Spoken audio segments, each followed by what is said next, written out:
This show is sponsored by Carpet Direct of Des Moines, Iowa. Welcome to Half-Ful and a Cup of Joe with Joe Fulford, the show that's always overflowing with optimism and caffeine. Joe's got his game face on and his coffee cup full, ready to dive into the world of football. From the Florida Gators to the Tampa Bay Buccaneers and beyond to college and NFL football, Joe's got the analysis, the insights, and the passion to get you pumped up and ready for the game. So sit back, relax, and fill up your cup with Joe. And now from West Des Moines, Iowa, here is Joe Fulford. Woo! Oh, that was pretty close for you there.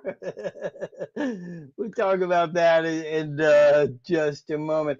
Glad you could be with me on this edition of Half-Full Cup of Joe with yours truly, Joe Fulford here, also known as the Animal, but you know all about that. Then we got a pretty interesting show tonight. Loren Meadows will join me a little bit later on.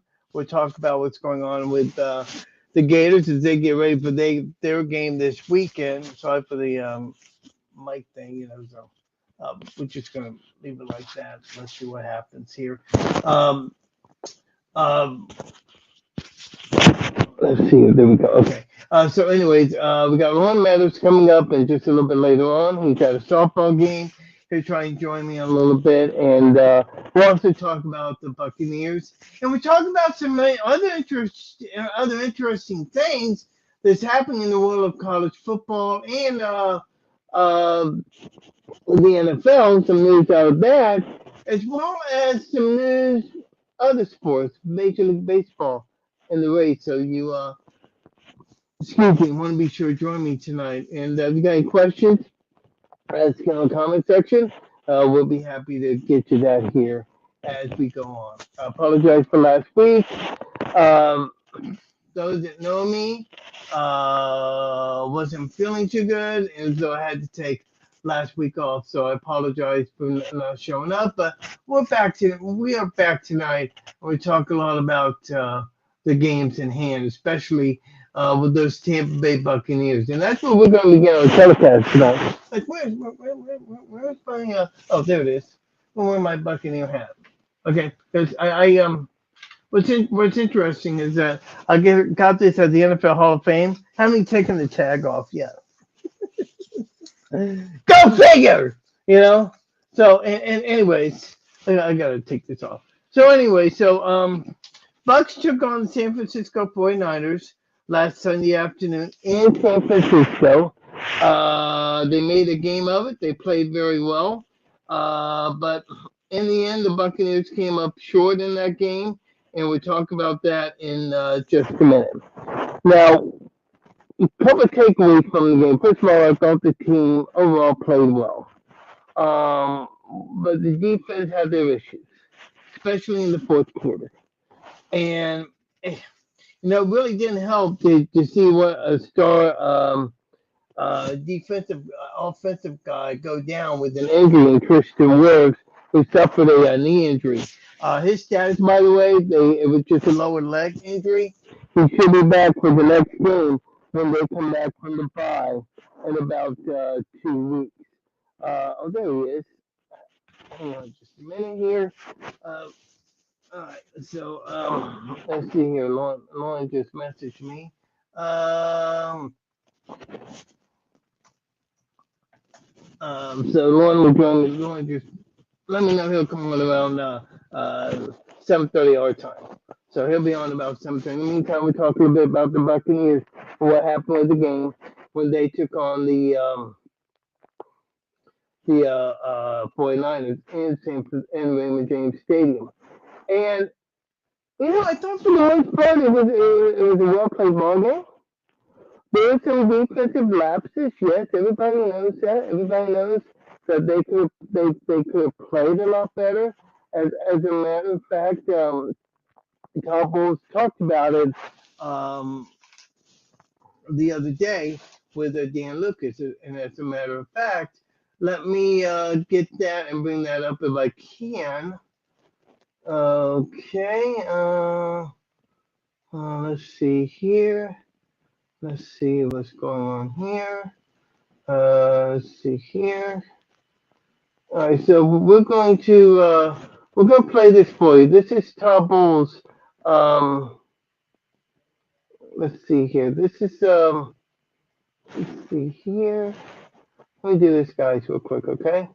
Um, Tubble's had met with Dan Lucas the other day, and here's his one-on-one conversation that Dan Lucas had with the head coach of the Tampa Bay Buccaneers, Tubble. So, guys, take it away. For not much is happening. So you're coming off of two, Coach, we're at the bye week. A lot goes on in a week where not much is happening. So you're coming off of two very disappointing losses in that these were marquee games and they were winnable for your team. So what's the mindset over all of this as these guys step away from football for a few days?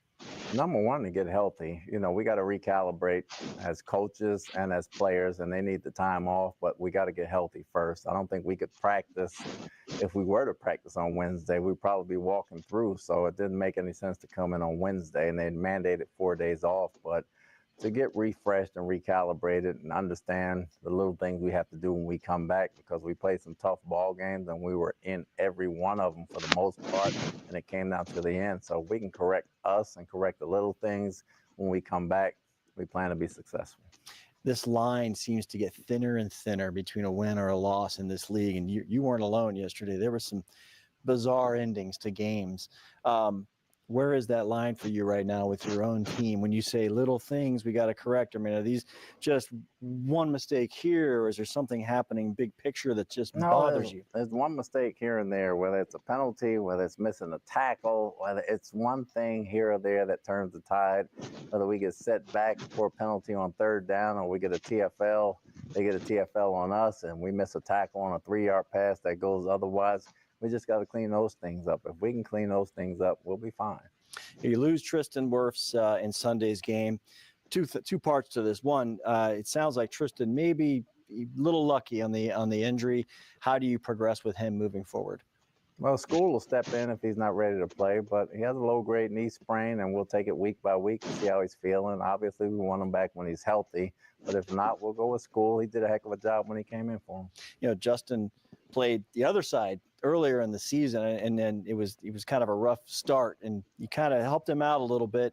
How did you do that in Sunday's game? And I think it looks like maybe the reps have helped him as well. Well, we chipped a little bit, but Sunday he came in, the game wasn't too big for him. He made some key blocks on some run plays, and he was right at home. Are you, dare I say this, turning into a running team?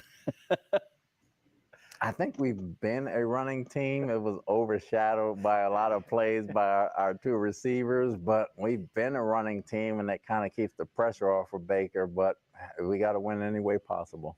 Now, until Mike gets back, K. Dotton has had a bigger role in the passing game. 49ers really focused on him. It looked like their scheme.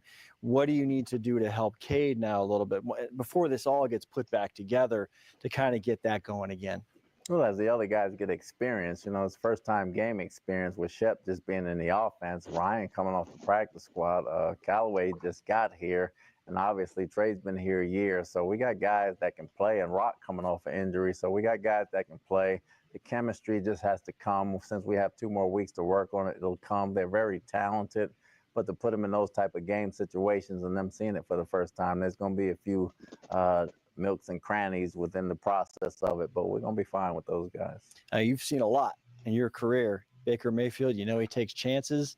Have you seen anything like that 4th down play Sunday? That's Bosa hanging on him, by the way, who would have been happy to ride him out of bounds, somehow finds Rachaad White. I have not seen that in a long time. Bake finds a way. He gave us a chance. He made a heck of a play, heck of a gutty play. Rachaad makes a heck of a catch coming back from the football, gave us some new life. Now, will you go back and review everything at this point? You have a chance now to kind of look at you and yourself and say, are we a tough team to play? When you look at your defense, will you find something that you can just pinpoint and hand to these guys when they get back? I'm sure I will. We'll, as coaches, get on that right away. I think there'll be 2 or 3 things we can pinpoint and focus on. At 4-6, I know the Falcons did you guys a favor. They lost to the Saints, so they keep this, in touch for you guys coming back out of the break. what would a roll mean for you guys to get on a roll, not only mentally, but to get the fever back going again here? I think for us, we can't worry about what the other teams are doing on the outside. We got to focus on us. If we can go ahead and get on a roll and run the table and look up at the end, I think we'll be fine. All right, This and that summer, is, it's time to get away hang on, with let me super get hot that deals off on your real favorite quick. Hyundai models. All All right, backed by American. hang on a minute, guys. Okay, and that, of course, is head coach Todd Bowles speaking with Dan Lucas of WFLA TV, talking about the Bucks game this past week, the loss to San Francisco. But I got to tell you, these guys were gutty. They played very hard throughout the course of the game, only to just come up short in the very end, thanks to that field goal in the final minute.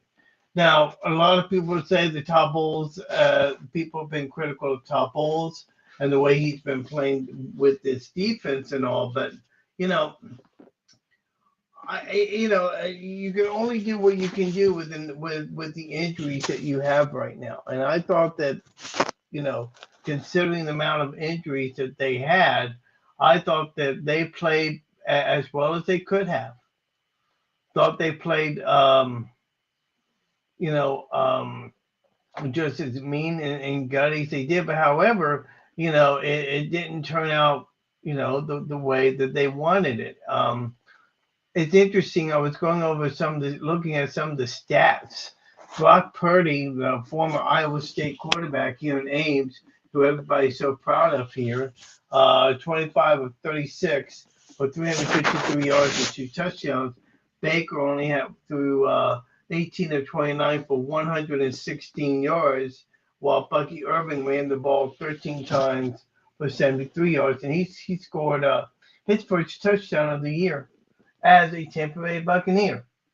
So that's going to fun. Now, they suffered some bad news with the injury to Tristan Wirfs, who suffered that leg injury. They thought it might be an MCL sprain. Well, it's not quite an MCL sprain, but they're going to monitor it over the course of the next week. Thank goodness they have a week off they're in the bye now, so they have a week off, and now they can get healthy and just get back to the things that what Buccaneer football is about. Now, everybody's saying, well, the Bucks are out of it and such. I don't think so. As a matter of fact, I think the bye could not have come at a better time, and I'm going to tell you why. Excuse me. Because think about this for just a minute. Over these last 4 games, and they lost 4 games to very tough opponents, the Baltimore Ravens by 10, they lost to Atlanta by 5, they lost to Kansas City by 6 in overtime, thanks to that touchdown in overtime. I just happened to see the game a few minutes ago because I went to bed late Thursday night and missed the overtime portion. But looking at that game, muddy conditions. The Bucks were playing against a Super Bowl champion type caliber team with all the injuries that they had. And they were in it within 4 minutes to go, and they actually came down and they scored. They scored the touchdown and were able to send it into overtime, only to have things go bad for them in overtime when they lost the toss. The Bucks lost the toss, and Mahomes drove down the field for the winning score.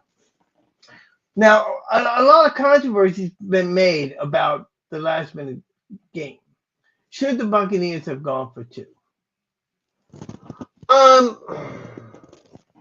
You're in a catch-22 situation, okay? Because as a lot of people know, you're damned if you do and damned if you don't. If you go for those situations. And the Bucks wanted to play safe. They felt like that they could take this game into overtime. They felt like that they could come out and play play a good, strong against. They've been playing well against the Chiefs in overtime. Throughout the course of the game. As a matter of fact, if you'll give me a minute,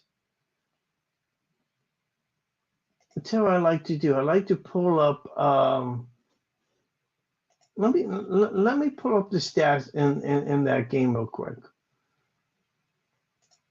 All right.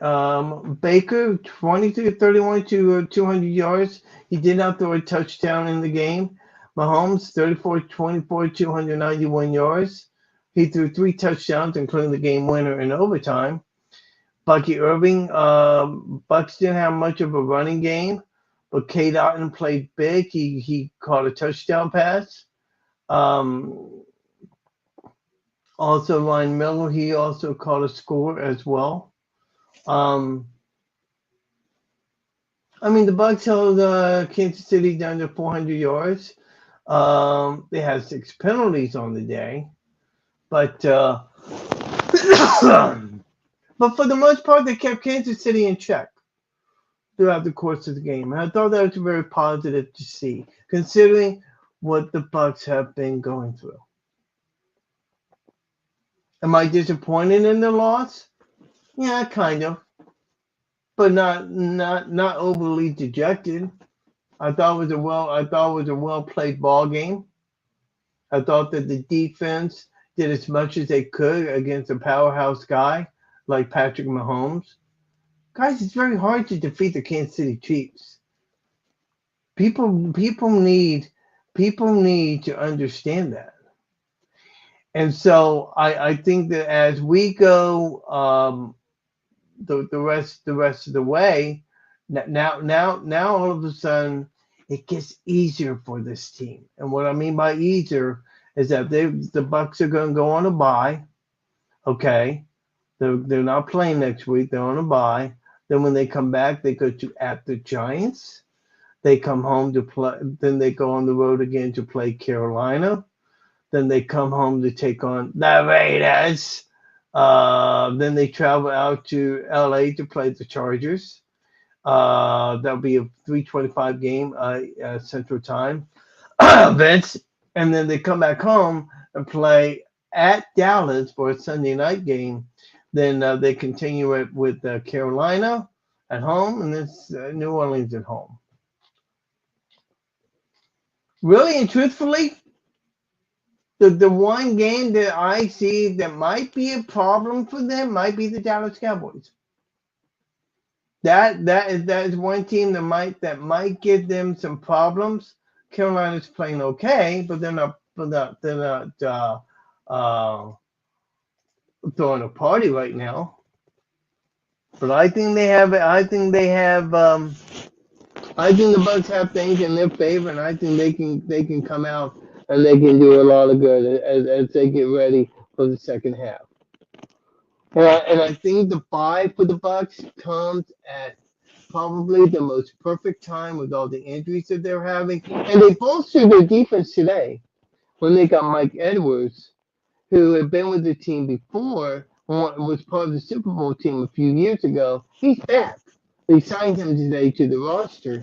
So that's good news, trying to beef up the defense a little bit. So maybe there's hope. People are griping and bitching and complaining about Todd Bowles. Some of it may be justified. But as far as I'm concerned, I see everything that I'm seeing. These guys are giving everything they have, and Baker Mayfield is playing as hard as he can and doing an outstanding job. And oh my gosh, Baker may have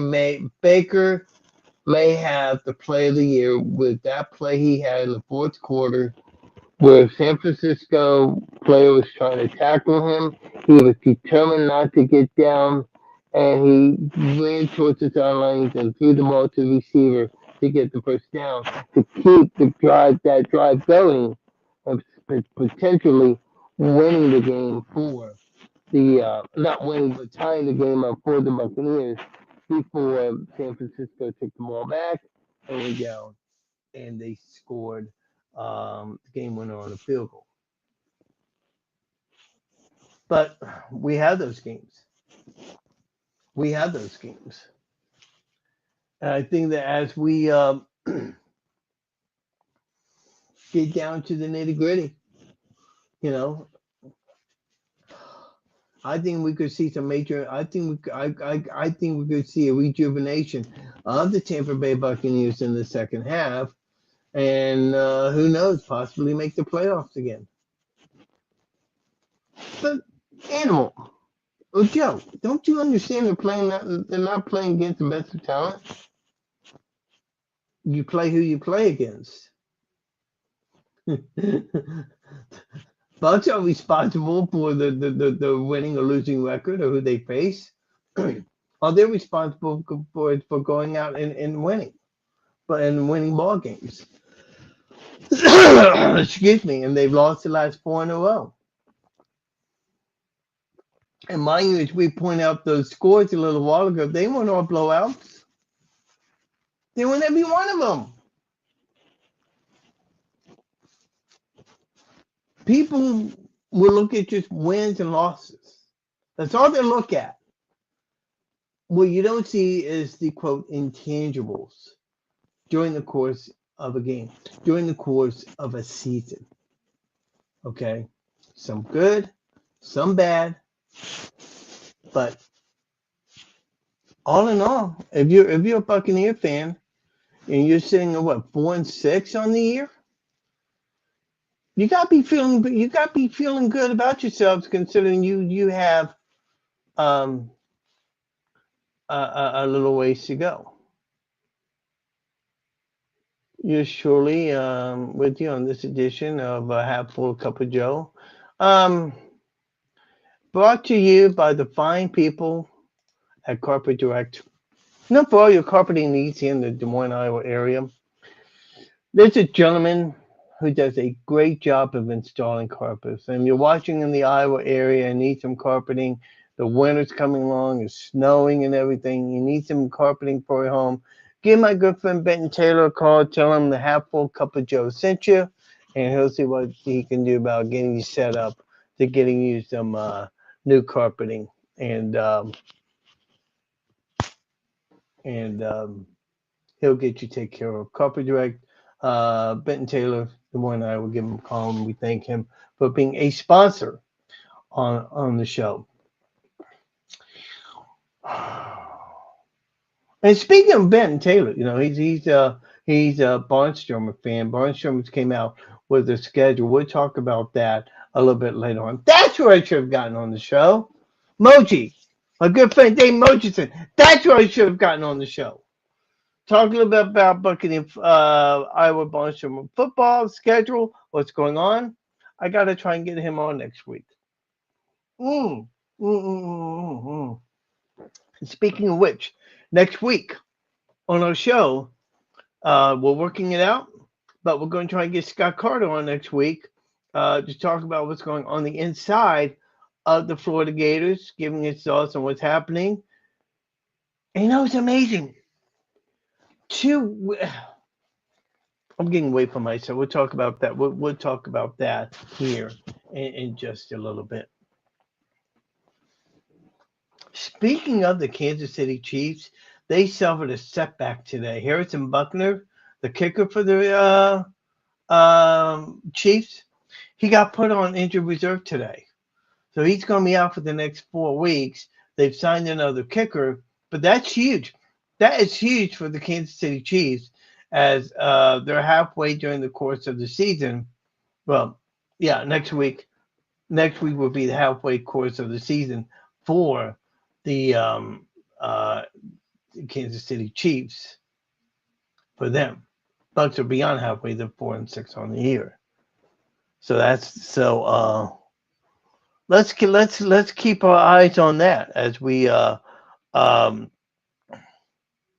as the NFL gets ready to play this weekend. We'll talk about their games coming up in just a little bit tonight. Eagles and the Redskins are playing in Philadelphia. No score, 10:26 to go in the first quarter. And how about the Dallas Cowboys? Wow, could things not go any worse for Jerry Jones and Mike McCarthy? this week it was announced that Dak Prescott will undergo season-ending surgery for that hamstring injury. He's out for the year, and it's quite possible Dak Prescott may be down in Dallas.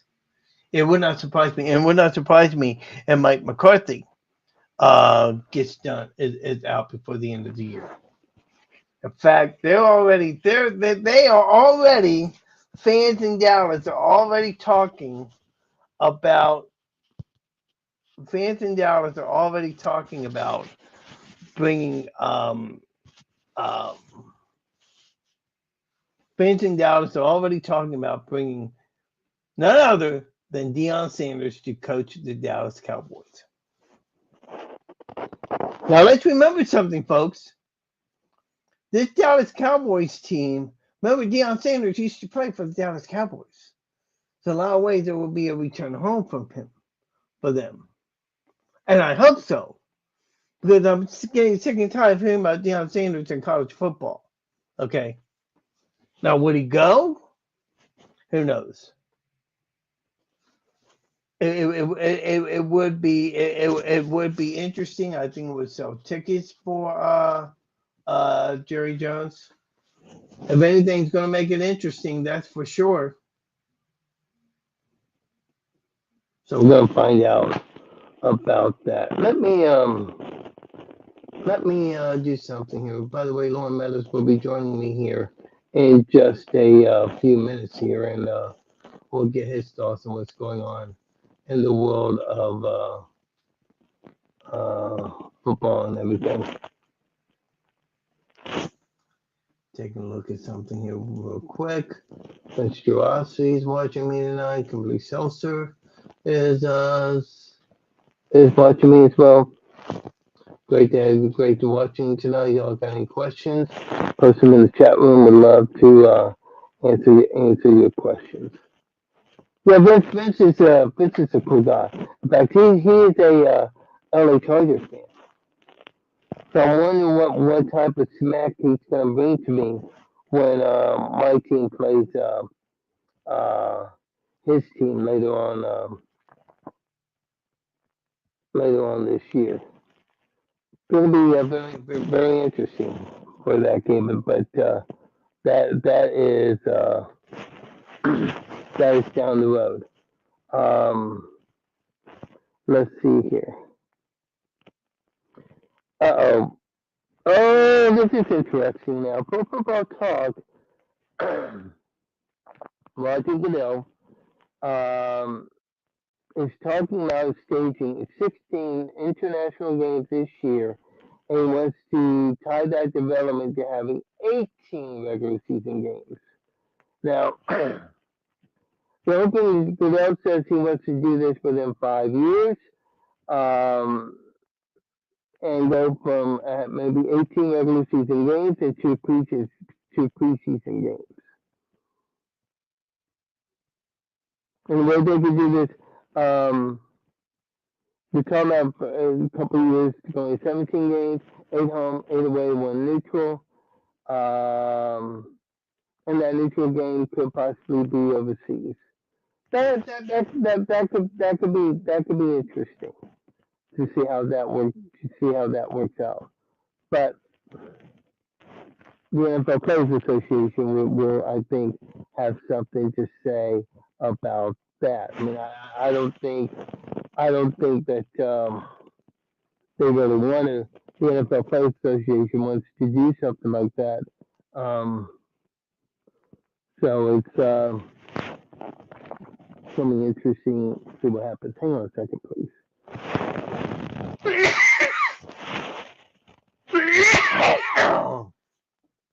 Oh, sorry about that.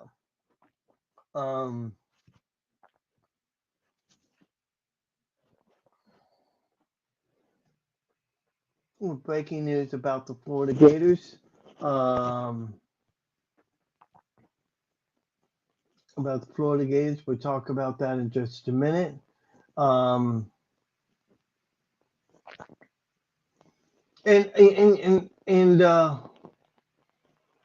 We'll switch up to Florida Gators here in just a minute. But Like I said, I think that when the Buccaneers go down the stretch, I think they could be I think the Bucks could be a very, very dangerous team during the latter part of the season.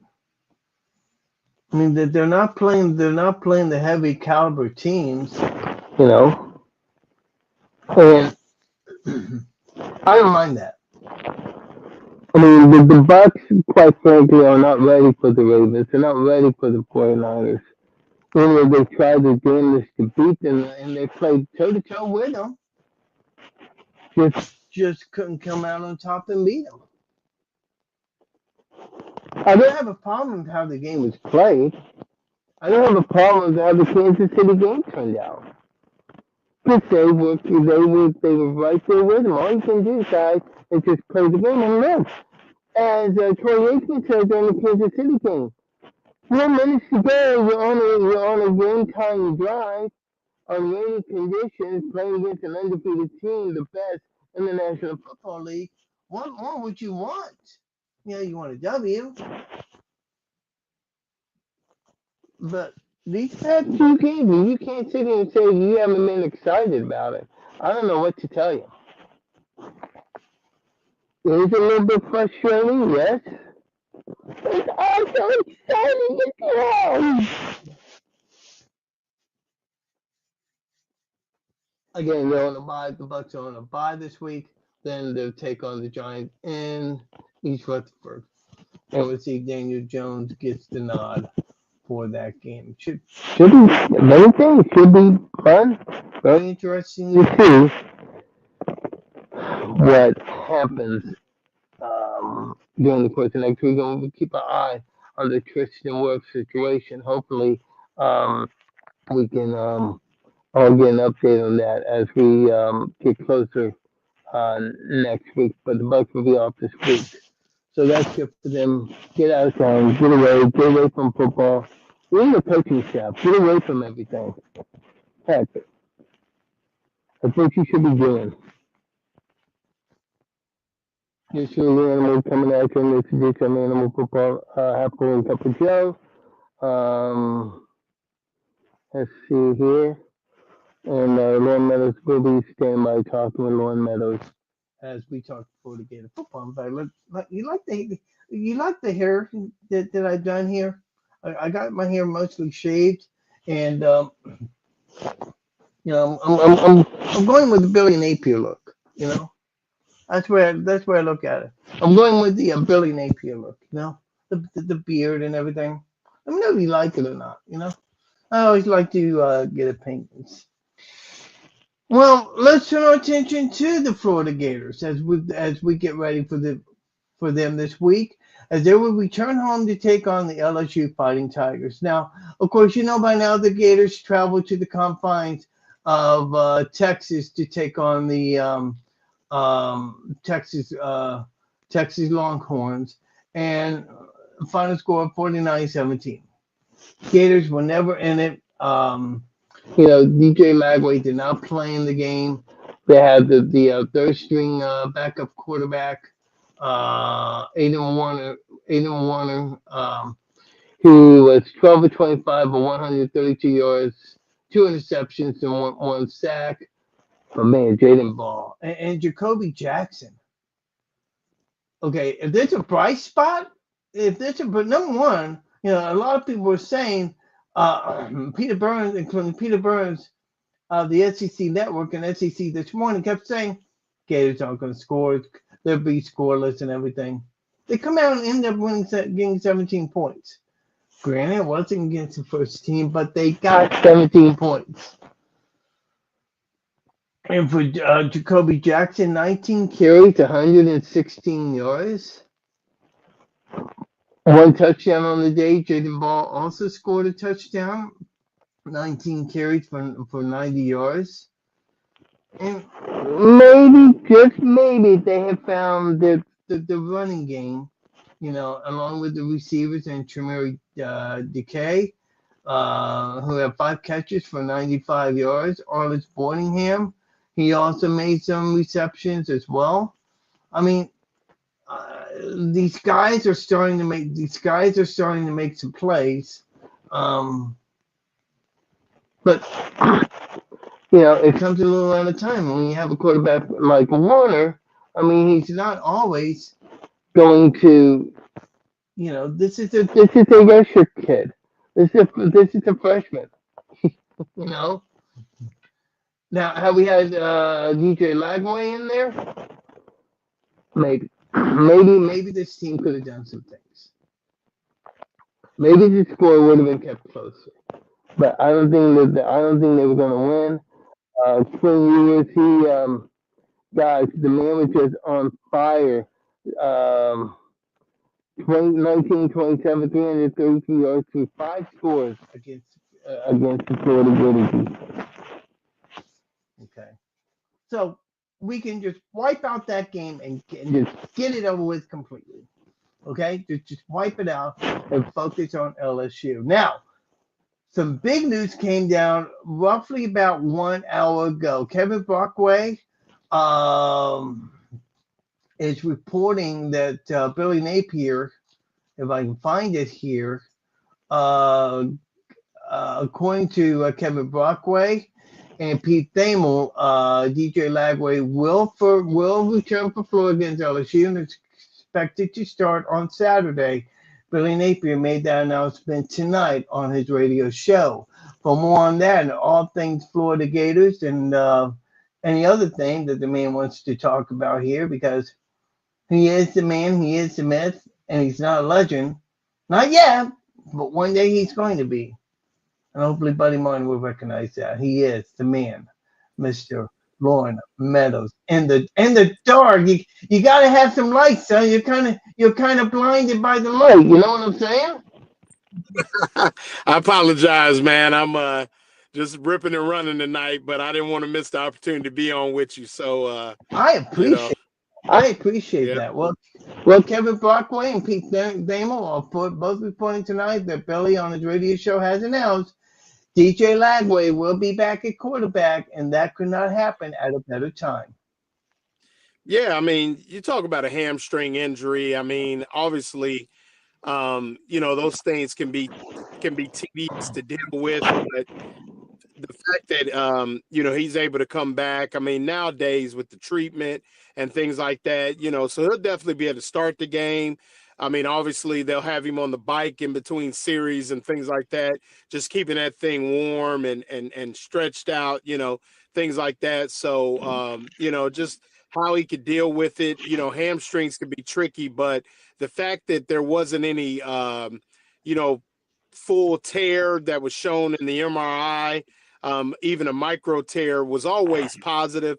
And some people are like, well, why would he come back for 3 more games? And what people don't realize is this is going to be his show next year. So he needs all the game reps he can get. So win or lose, no matter where the team is from a football standpoint, DJ Lagway has to get the reps. So I'm happy for the young man that he's going to be back. It'll be a boost of energy, getting DJ Lagway back, as well as possibly Elijah Badger, Montrell Johnson, and then Damian George back as well. So at least offensively, they'll be a little tighter. Obviously, the losses at corner are huge. Devin Moore, Jakeem Jackson, and Jason Marshall Jr. being out. But if they could just get a little tighter defensively and hold LSU at bay a little bit, maybe with DJ, get the explosives going and be in the game, and if you're in it with 15 minutes to go, that's all you can really ask.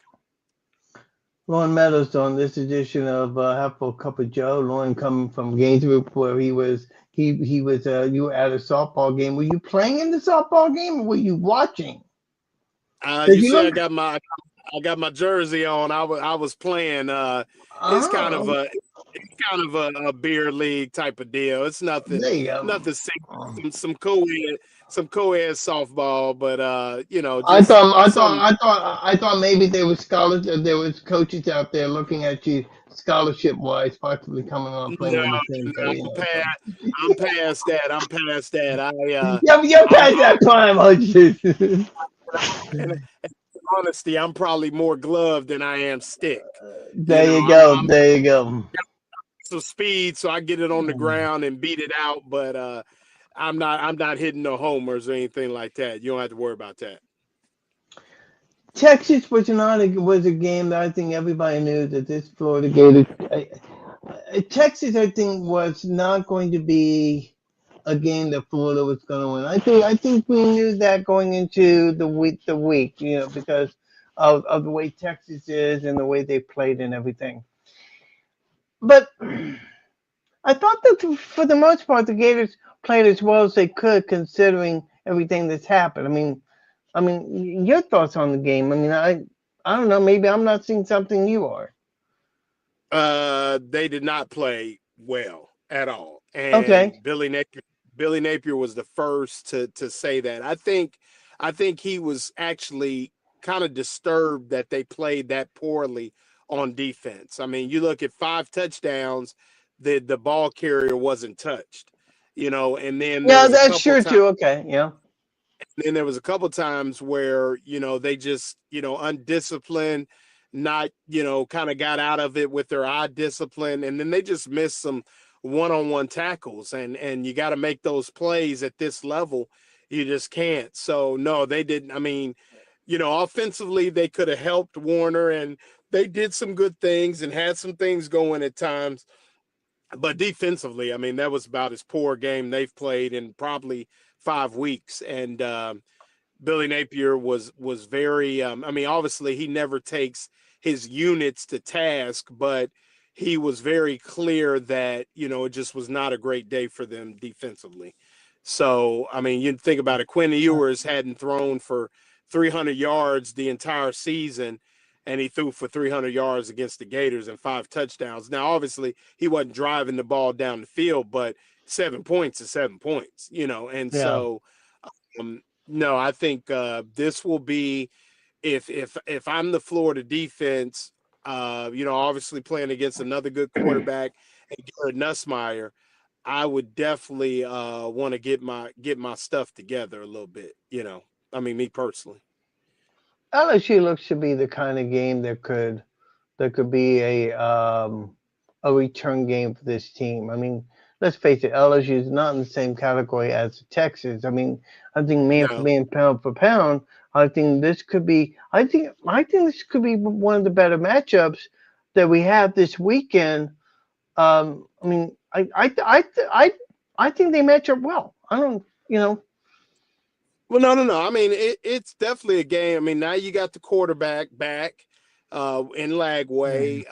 They're getting some people back in the backfield. The offensive line is shored together. I don't know how healthy Damian George will be, but obviously Bryce Lovett played well, graded out well as far as Pro Football Focus is concerned. So maybe he's an option there if George would struggle physically or whatever to kind of return. But it really comes down to the defense in the games where Florida's been in the game, whether it be Tennessee, UCF, Georgia.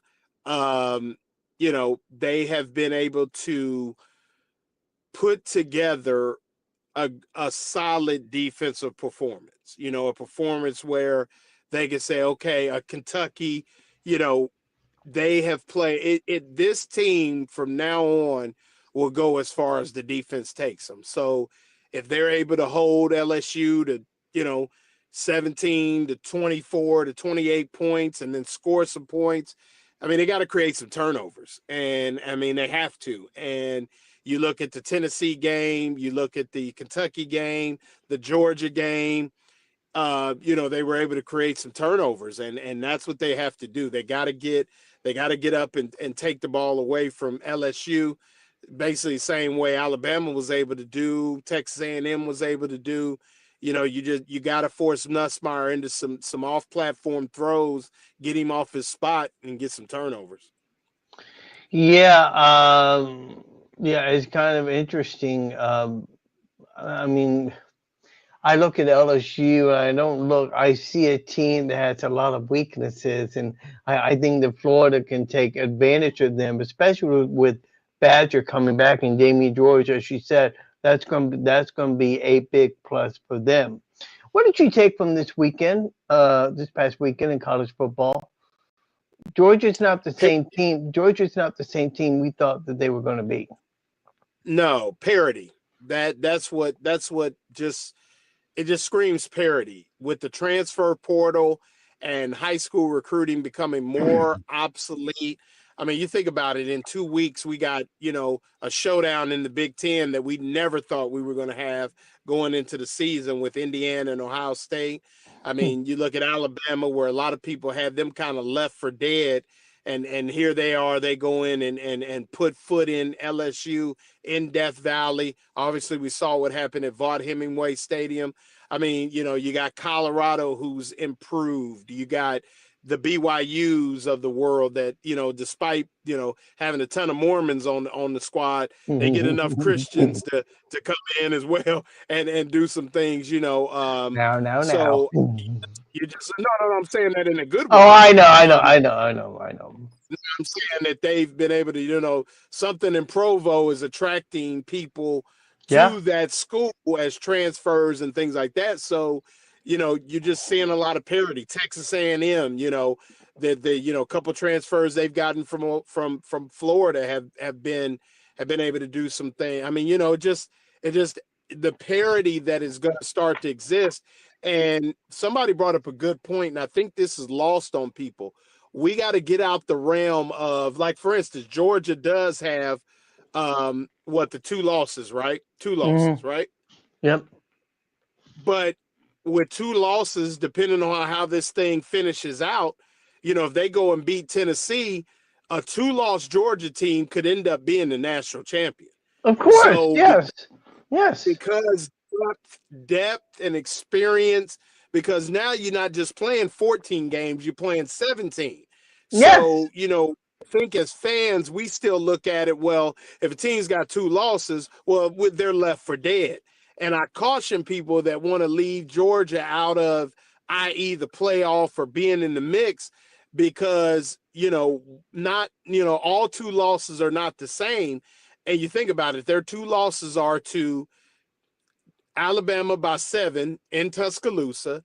And then, yes, they did not play well, but it was still on the road. On a neutral field, what does Georgia look like?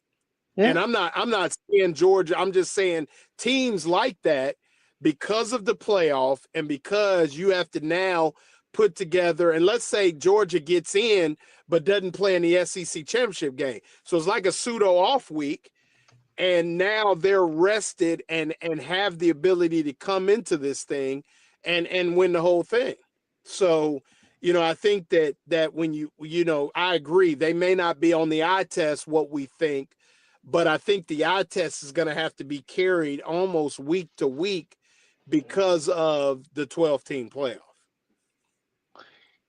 Loren Meadows joined me on this edition of Half-Full Cup of Joe, sponsored by the fine people at Carpet Direct. For all your carpeting needs, Ben Taylor, give him a call. He'll be more than happy to set you up. Let's kind of switch gears for just a couple of minutes here before we get back to football. And some big news came out this week involving the Gator basketball program. We know what we're talking about here with Todd Golden and everything that's happened. They're not talking about it. But the way he spoke at that press conference on Monday night gives you the sense that he feels confident that he's going to be vindicated. I just think the way he was talking is like, I didn't do anything wrong, and it's going to be proven. To not cast any light or darkness on either party, I'm going to say this, and I hate this because I don't like to get into, there's a wife, there's children involved, there's families involved on both sides. What I will say is this was not the news Florida needed with the way that things have been going in the athletic program. I don't think Scott Strickland wanted that either. Right. Well, no. Well, obviously. What I will say is these things tend to you look at what happened at Duke, and you remember with Duke lacrosse and what that did Yeah, to exactly. those. Yep. But I will Yep. also say on the flip side, you look at what happened at Baylor. Yeah. So what I'm going to say is this: I hope Florida, as an institution, does right by both Ty Golden and the young ladies that are involved in this thing. That everybody just gets the true facts on the table, and whatever comes out, that's what comes out. I'm gonna, I'm gonna leave it at that. I try to, because I do No, this. I understand that. We don't, and I don't want to get into particulars It's specifics about unfortunate. that. It's, Yeah. it's I like Todd. I think he's doing a great job. And I think he has a very confident, connected basketball team. So as a Florida fan, I hope that this is, let's just leave it at a simple misunderstanding. I think that's I think that's what it's going to turn out to be, and I think Florida made a strong statement by not suspending him to could let him continue coaching, which tells me they're firmly 100% standing behind Golden, and I like that approach, and we're going to leave it at Right. that. But now there's some other Yeah. news. There's some other news that came out. The tallest player in Florida Gator basketball history, I think. They announced today they're going to redshirt him and play him next year. I mean that's kind of shocking. Well, I mean, he's not ready, and that's good. I mean, Yeah. I think that was kind of the plan going in, I believe.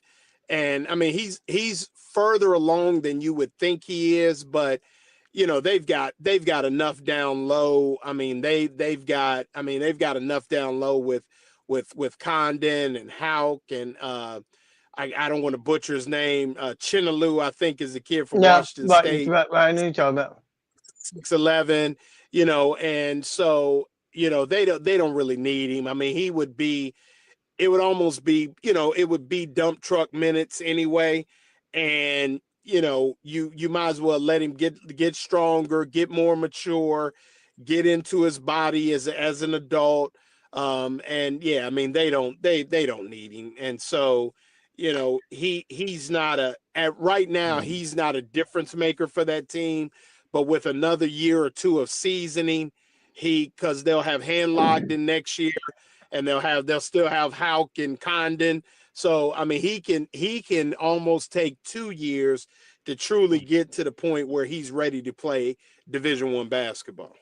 And also, they got some good news. The freshman guard Urban Clavazar has been deemed eligible to participate, so he'll get some playing time when they take on Florida State. He's a hooper. He can go. He's a gamer. Yeah. That's interesting. Oh yeah. As we get into the later part of this football season, and it's crazy. I was looking at the Florida schedule, and all I saw left was LSU and Florida State. I'm like, where in the heck has the time gone? I mean, it's like, boom, it's almost, like it's almost ending, Loren. I mean, what the heck, Yeah. I mean, we got a heck of a playoff, I think, coming. And if you're just a fan of the game, obviously, Florida will not be represented, but you're going to see some really good football teams. And for a lot of people that, for instance, haven't really got to see, BYU, if they continue on, or you haven't really got to get a good look at Ohio State or even Indiana, in a couple weeks, you'll see them both kind of go at it. Obviously, Oregon, because they play so late at times, just enjoy the football. And, for those of us that truly talk like we really care about these kids and their abilities and what they're able to come, I mean, you're going to see some special young men out there making some plays over the next 6 to 7 weeks. Enjoy. I mean, we could get a situation where Navy and Army literally play back-to-back weeks, That could be wild. That could be wild.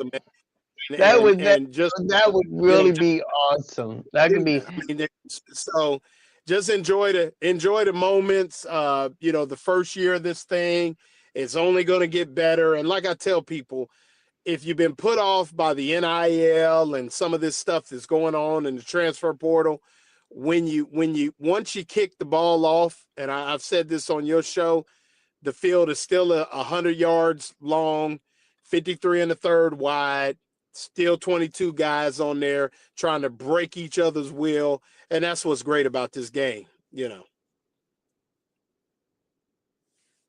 Tell you something. You know what's even crazier?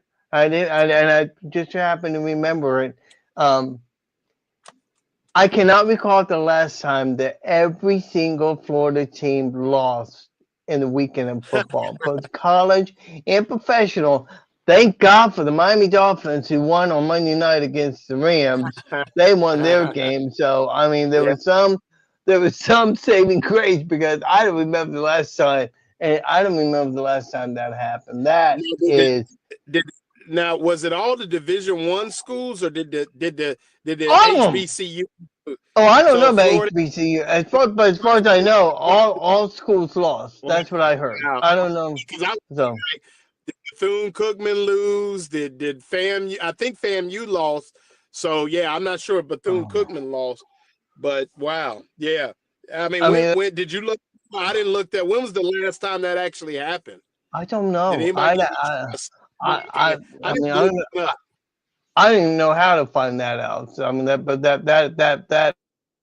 I'm is sure some analytics dude crazy. looked it up already. You find it easier than you think. Recruiting for the Florida Gators seems to be getting a little bit better. There was a quarterback for Florida State that decommitted from them. He was a Florida recruit. Looks like he may be coming back. He's going to be at the game this weekend. Now that Billy has been given that vote of confidence, good or bad, are we starting to see some movement recruiting-wise? I think that's the reason they did it. I think the messaging had to change for recruiting. I always speak to the Ocala Quarterback Club every week for about 5 minutes just about the state of things. And I think it was done for two reasons. Obviously, early signing period for recruiting and transfer portal. You had to get the messaging out there that Billy Napier is going to be the guy so they could change their messaging as these young men come to campus to visit. And, that's a question parents are going to ask. That's a question all the Florida high school coaches are going to ask. What is the situation with Billy Napier? So I think kind of a little past the halfway mark, but basically at the halfway mark of the season, giving him that vote of confidence that he will be retained allows them to, change their messaging a little bit with recruiting. Now, I think things get a little eerie if they don't go out and get things done Thanksgiving weekend against Florida State. But that the vote of confidence was a great messaging tool to change that recruiting pitch for Napier going forward before we get into December signing period. Yeah, and that's gonna be like the second last week before the before the end of the year. So we'll keep our eyes on that. Excuse me. Before we let you go, anything else that's brewing with the Gators that you know of? Any behind the scenes information that you have? I mean, no, I mean it's pretty much. Like I said, I think that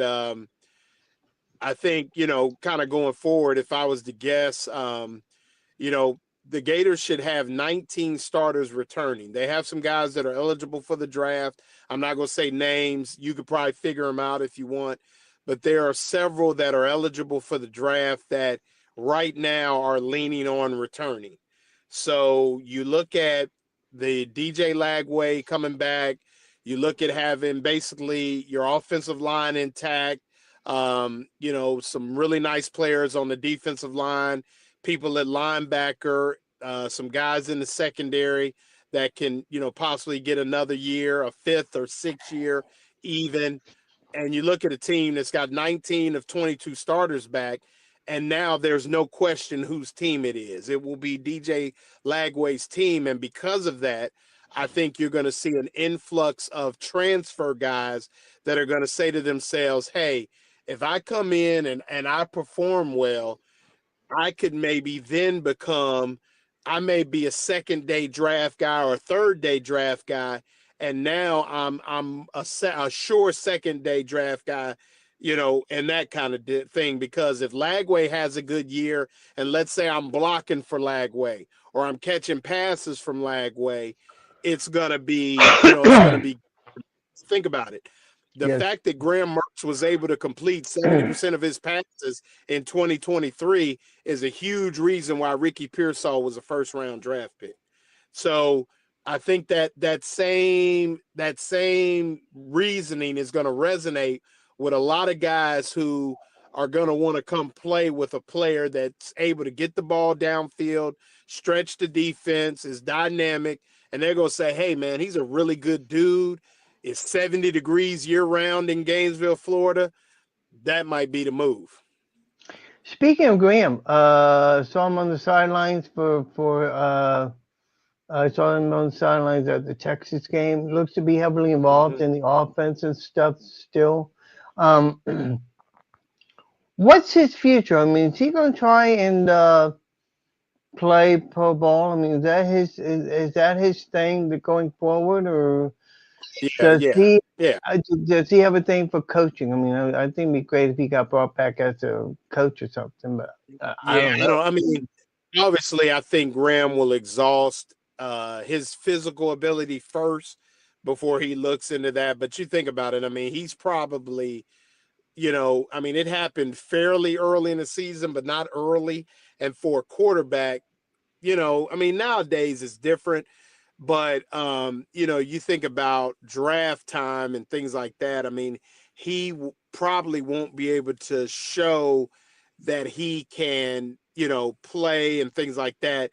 And where somebody could bring him in as an unrestricted, an undrafted free agent, get him in the That's building, what I'm thinking.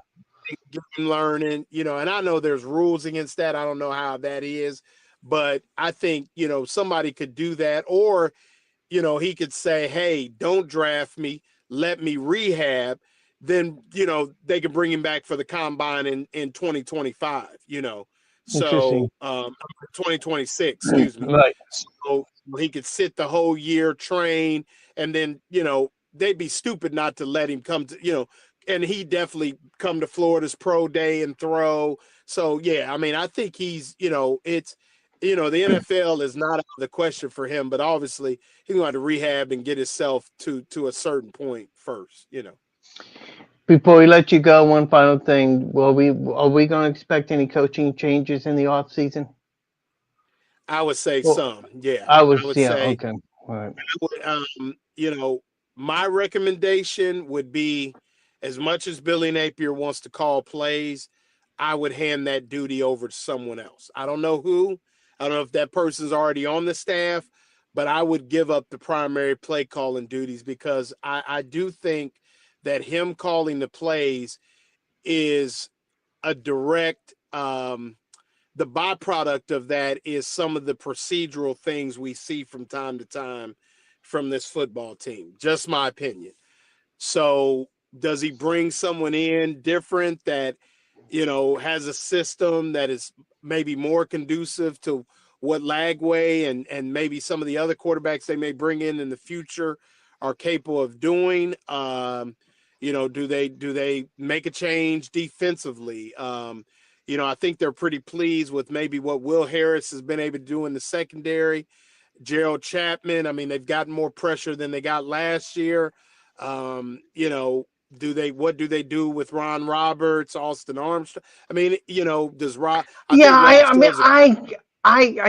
saw that. I'm like, having two co-defensive coordinators.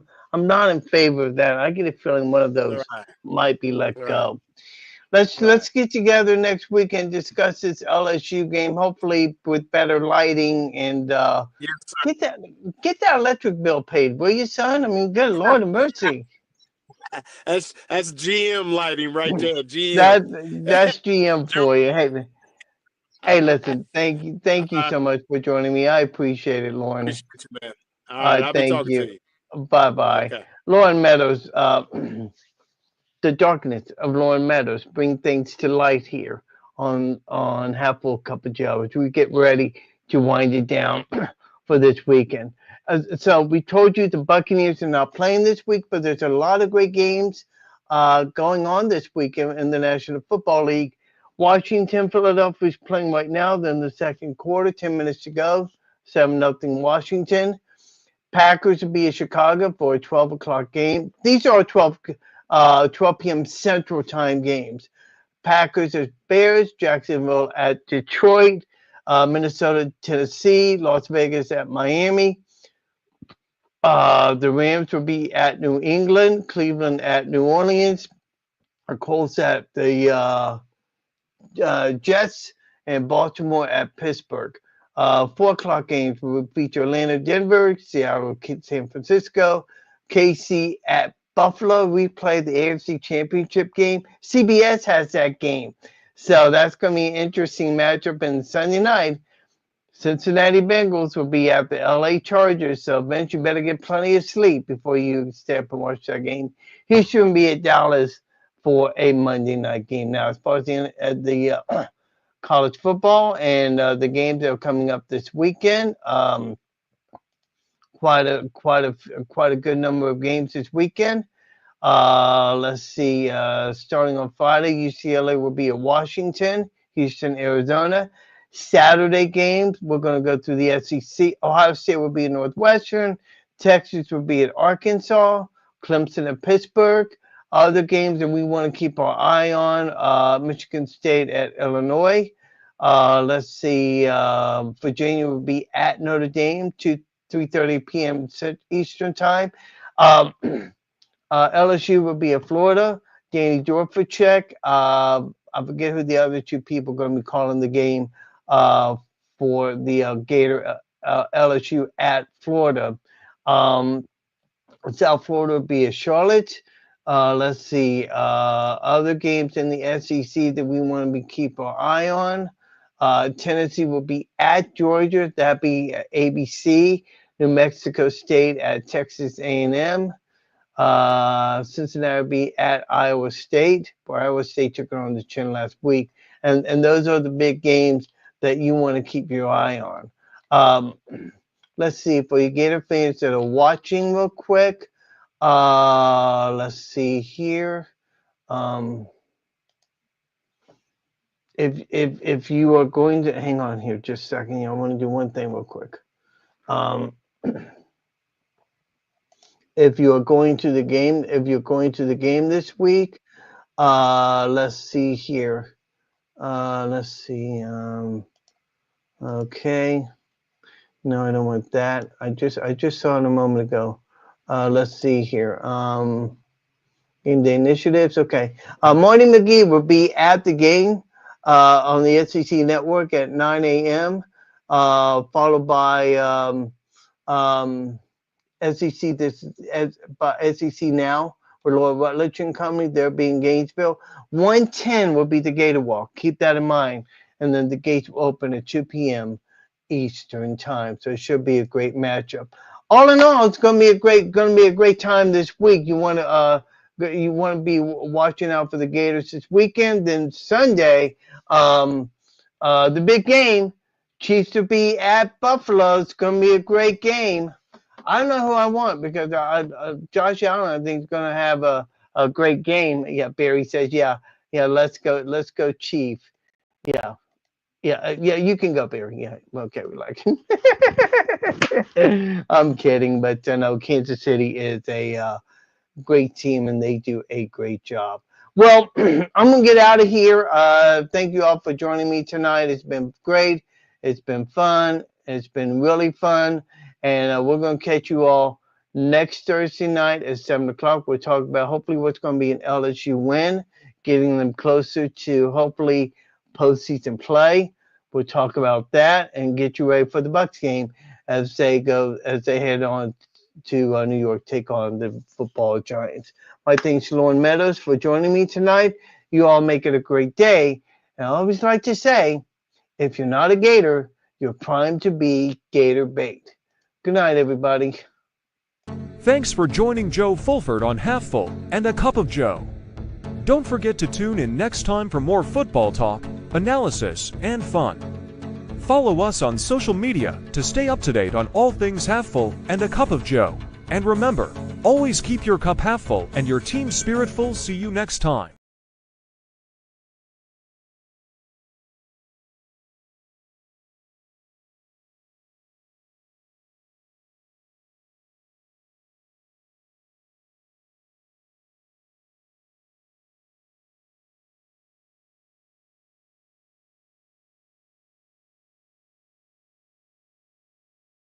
Thanks for joining Joe Fulford on Half-Full and a Cup of Joe. Don't forget to tune in next time for more football talk, analysis, and fun. Follow us on social media to stay up to date on all things Half-Full and a Cup of Joe. And remember, always keep your cup half full and your team spirit full. See you next time.